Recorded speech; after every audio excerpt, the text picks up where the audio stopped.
linda que es la tarea de ser terapeutas. Y por momentos también qué cansadora y qué difícil se puede volver. Sin duda nuestra vocación como terapeutas es una tarea llena de sentido y de gratificaciones. Poder charlar con otras personas, estar en intimidad, poder conocer ese mundo interno que muchos otros no conocen, ¿no? Gozar, como dice McWilliams, de esa confianza sagrada que el otro nos brinda, poder acompañar y ayudar y aportar algo a nuestra experiencia, sin duda que son experiencias muy, muy gratificantes y muy transformadoras para nosotros. Por otro lado, a veces es muy cansador estar escuchando a otra persona durante mucho tiempo, personas que son distintas y que nos desafían a nosotros a salir de nosotros mismos y conectar con su mundo interno, mundo que a veces nos es ajeno y que nos es desafiante, que a veces se nos presenta más confuso o incluso abrumador. La tarea de ser terapeuta es muy gratificante, pero también es cansadora y tiene sus desafíos y tiene sus vericuetos, ¿no? Es un camino lleno de luz y de sombra. Y ahí nos encontramos intentando ver cómo vamos amasando estas experiencias para que la experiencia final pueda ser una experiencia transformadora y enriquecedora para nosotros y para los demás. Está bueno tener conciencia de algunos de estos factores de riesgo, lo llaman algunos terapeutas, algunos autores, o de estos desafíos o estas complicaciones que a veces nos podemos encontrar en nuestro rol. Irving Yalom dice: la psicoterapia es un trabajo muy exigente desde el punto de vista psicológico. Y esto está bueno tenerlo en cuenta, porque a veces la mirada de afuera es, bueno, uno está sentado charlando y no está haciendo nada, pero la carga emocional que implica poder posponer un poquitito lo mío para poder conectarme con el otro, para poder escucharlo, acercarme a las experiencias emocionales que muchas veces, y más en el espacio de terapia, suelen ser un poco confusas, un poco abrumadoras, un poco que nos ponen en contacto con experiencias de trauma, de dolor, de sinsentido. Bueno, todo eso nos implica a nosotros como terapeutas una carga emocional que por algún lugar nos afecta. Les quiero leer algo de Nancy McWilliams, una autora psicodinámica que me gusta y nos gusta mucho en Sense. Dice: absorber todos los mensajes emocionalmente cargados que uno recibe a lo largo de una jornada como terapeuta es agotador de una manera que va mucho más allá del cansancio ordinario. Está bueno esto de mensajes cargados emocionalmente, ¿no? Hay una carga, a veces muy manifiesta, a veces más sutil, pero que está presente y que nos llega de un modo y que nos cansa de un modo y que nos afecta de un modo que a veces no es el habitual, ¿no? Y por eso a veces nos cuesta como registrar y captar este tipo de cansancio. El agotamiento emocional, sigue diciendo McWilliams, es un tipo de cansancio insidioso. En el aquí y ahora de la clínica no soy consciente en absoluto de que se está apoderando de mí, ¿no? Tal vez yo estoy escuchando, está toda mi atención, pero cuando esa atención cesa y cuando yo entro en otro estado es como que ahí registro todo lo que estuve poniendo en ese lugar. Además de la carga emocional de vincularme con otro, hay algunos factores de riesgos propios de nuestra tarea. Estamos en contacto, estamos como en la trinchera psíquica, emocional, ¿no? Estamos muy habitualmente yendo a lugares de mucha herida, de mucho trauma, donde aparece a veces lo más oscuro de nuestra humanidad. Y eso lo hacemos generalmente estando solos. Hay un cierto aislamiento al que se refieren algunos autores, como Irving Yalom y bueno, también McWilliams, que tiene que ver con el que solemos estar, salvo cuando trabajamos en grupo, pero igualmente siempre hay algo de esta soledad, ¿no? De acompañar a otra persona. Ni hablar cuando esto se da en el trabajo clínico de a dos. Estoy escuchando a otra persona yo solo y además esto que yo estoy escuchando no lo puedo compartir hacia afuera, es algo que queda en la intimidad del consultorio. Es verdad que la supervisión es un espacio, como vamos a ver después, que nos ayuda, pero usualmente también es limitado eso, ¿no? Entonces hay mucho de lo que compartimos que queda en mí. Además, solemos trabajar los psicólogos muy solos, muchas veces no tenemos buenas redes de contención que nos permitan compartir nuestra práctica. Solemos estar mucho tiempo sentados, aislados, escuchando a otros. Solemos en esa experiencia de escuchar a otros también ir conectándonos con nuestras propias heridas, ¿no? Con nuestras propias experiencias. Nosotros usualmente llegamos a formarnos como terapeutas después de haber hecho de algún modo algún proceso con nuestras heridas, pero nuestras heridas no están nunca del todo sanadas. Entonces, al escuchar a otros, también nosotros vamos lidiando con nuestras propias experiencias internas, aprendiendo a manejar esas situaciones. También viéndonos expuestos muchas veces a la omnipotencia de pensar que porque estamos siendo terapeutas ya superamos ciertas cosas y porque tal vez a veces el otro nos pone en un cierto lugar, o a veces es cierto que la experiencia de ayudar a otro y ver como algo que yo le aporto lo ayuda a crecer y a sentirse mejor es muy gratificante y edificante, y eso a veces nos puede hacer creer que estamos en un lugar en el que no estamos porque seguimos siendo humanos y estamos de camino trabajando con nuestras propias heridas. Yalom dice, todo terapeuta debe poder tolerar el aislamiento, la ansiedad y la frustración inevitables en este trabajo, ¿no? Otro riesgo, ¿no? La frustración.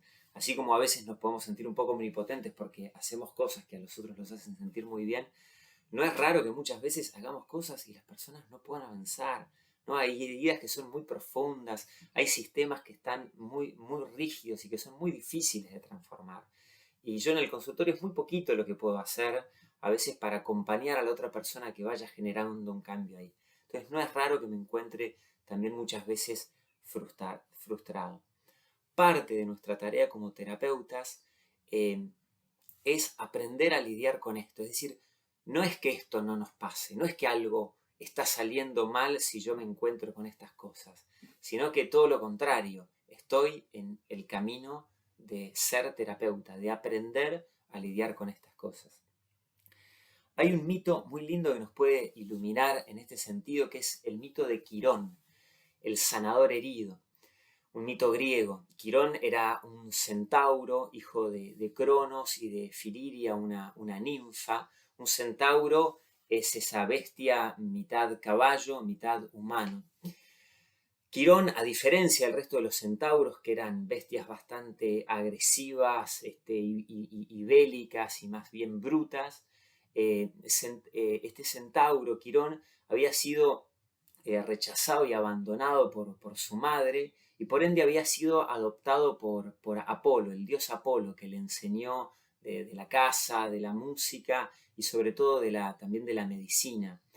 Eso hizo que este centauro, que Quirón, que ya de niño aparentemente era muy amable, ¿no? A diferencia de los otros centauros, se transformase en un sabio y en un maestro. Y así fue como le enseñó a famosos héroes griegos como Ajax, Aquiles y también a Hércules, de quien se hizo amigo. Cuenta la historia de Quirón, que estaban en un banquete y que los centauros, estas bestias agresivas, empezaron a pelear y que Hércules sacó sus flechas, que las había envenenado luego de matar a la hidra, y que empezó a matar a los centauros y que por error, sin querer, hirió a Quirón en la rodilla. Una herida mortal, una herida con el veneno de la hidra que lo mataría. Sin embargo, Quirón, por su ascendencia divina, había sido bendecido con el don de la inmortalidad. Entonces imagínense, Quirón estaba con una herida que lo estaba llevando a la muerte, pero era inmortal, con lo cual no moría. Entonces estaba herido de por vida. Esa herida lo convirtió en un gran sanador, ¿no? Es como que profundizó sus artes terapéuticas, y es interesante en esto porque muchas veces nuestras heridas nos pueden llevar a volvernos hostiles con nosotros, con los demás, resentidos con la vida. O muchas veces nuestras heridas pueden convertirse en fuentes de sabiduría y de intento de ayudar, de acompañar a otros que pasan por sus mismas heridas, por estas mismas heridas, ¿no? Creo que de alguna forma a todos los terapeutas algo de este mito nos ilumina, ¿no?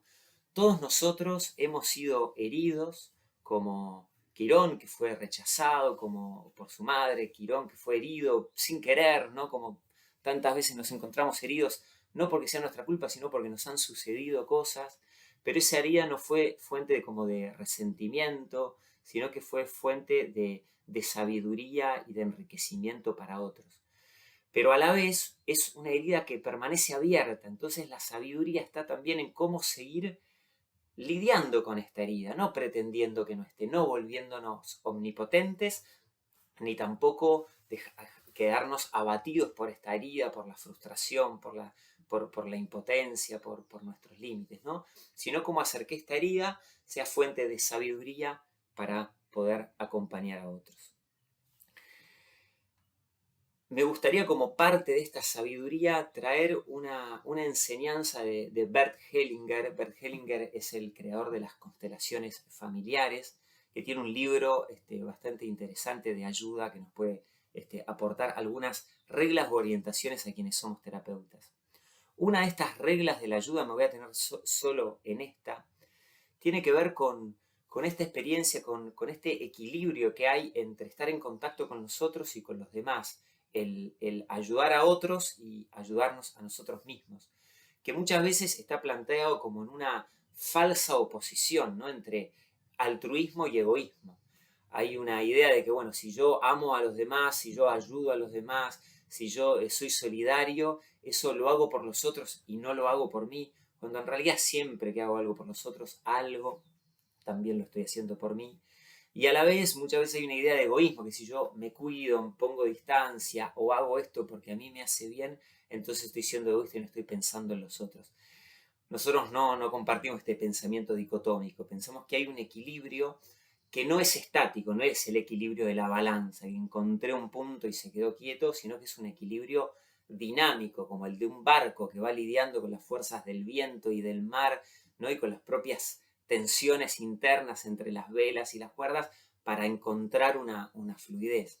Así nosotros vamos encontrando un equilibrio entre darnos y cuidarnos, entre entregarnos y ayudar al otro, pero también responder a nuestras propias necesidades, intereses y ayudarnos a nosotros mismos. En este sentido, dice Hellinger, el primer orden de la ayuda significa, por lo tanto, que uno solo da lo que tiene y solo espera y toma lo que realmente necesita. El primer desorden en la ayuda comienza cuando uno pretende dar lo que no tiene y otro quiere tomar lo que no necesita. Me detengo en esto. El orden es que uno da lo que tiene y el desorden es dar lo que uno no tiene. Nosotros como terapeutas, para brindar claridad, necesitamos nosotros tener claridad. Para brindar esperanza, nosotros tenemos que haber atravesado nuestros propios lugares de desesperanza y de sombra para poder transmitirle un optimismo realista, coherente, vital al otro. Nosotros necesitamos sentirnos en nuestro eje y regulados para poder acompañar el desborde del otro y ayudarlo a regularse. Nosotros necesitamos haber entrado en nuestras propias profundidades, en nuestras propias heridas, en nuestras propias necesidades para poder acompañar al otro en ese camino que muchas veces nos da miedo. Si no tengo esto, de alguna forma no lo puedo dar, o lo doy ficticiamente, o lo doy forzadamente, y termino vaciándome. Muchas veces como terapeutas damos mucho, pero con mucho esfuerzo. Y eso a la larga nos vuelve vacíos, nos vuelve insípidos, nos vuelve rígidos. Cuando nosotros vamos pudiendo encontrar un pulso, ¿no? En bioenergética hablamos de pulso, ¿no? El cuerpo pulsa, la respiración, el corazón, ¿no? Hay un ir y venir, ¿no? Como yo inhalo y exhalo, ¿no? Como yo tomo, recibo y también suelto y doy. Cuando voy encontrando ese pulso, ese equilibrio dinámico, ahí voy encontrando una especie de madurez, de sabiduría, tal vez podríamos decir, que hace que mi rol se vuelva nutritivo para mí, que se vuelva realmente vital y desde ahí poder acompañar más vitalmente al otro. Me tomo unos minutos para contarles del curso, de lo que viene, lo que vamos a ver. En principio, contarles un poco del enfoque del curso. Hay distintos modelos en relación al autocuidado, ¿no? Y hay distintos términos que hablan de lo que nos pasa a los terapeutas en relación al autocuidado, ¿no? Se habla del síndrome de estrés ocupacional, se habla del burnout, ¿no? Que van a ver que tiene algunas de estas características que vamos a ir recorriendo a lo largo del curso, ¿no? Como es esta fatiga, este cansancio crónico, el vacío, el sinsentido, la irritabilidad, el aislamiento, ¿no? Algunos hablan de fatiga por compasión, ¿no? De estar tan compasivo, tan atento, tan solidario al otro, termino agotado. También se habla de la traumatización indirecta. Nosotros estando expuestos a los traumas de los demás muchas veces sin darnos cuenta, eso también nos va afectando a nosotros. Frente a estos distintos cuadros que se van dando en torno al cuidado nuestro como terapeutas, hay algunos modelos más tradicionales, podríamos decir, que hacen hincapié en tener buenos límites en el encuadre, ¿sí? Yo tengo que tener buenas fronteras personales y marcar bien el encuadre, los tiempos, en los honorarios, en diversos factores que hacen a este límite que hay entre yo terapeuta y mi paciente o mi cliente, y a la vez entre los espacios en los cuales yo atiendo y después hacer otras cosas que me permitan como recuperar lo que me cansé o lo que di en ese espacio. Hay otros modelos de autocuidado que se basan en la conciencia, es decir, en incrementar el grado de conciencia, para que yo pueda no solo tener buenos límites, sino, o sea, y que no sea solo estoy en la sesión y después salgo y como dos partes apartes, sino que haya como una cierta continuidad en la cual yo me estoy monitoreando, estoy en contacto, mejor dicho, conmigo mismo, como con un registro de lo que voy necesitando, y eso me va permitiendo un involucramiento o una distancia más fluidas, un responder a la necesidad del otro y a la mía de forma más simultánea. Bueno, nosotros queremos tomar algo de cada modelo, creemos que cada modelo tiene lo suyo propio, que está muy bueno aumentar la conciencia y que a la vez está muy bueno hacer algunas cosas más a nivel básico, objetivo, más material en torno a los límites.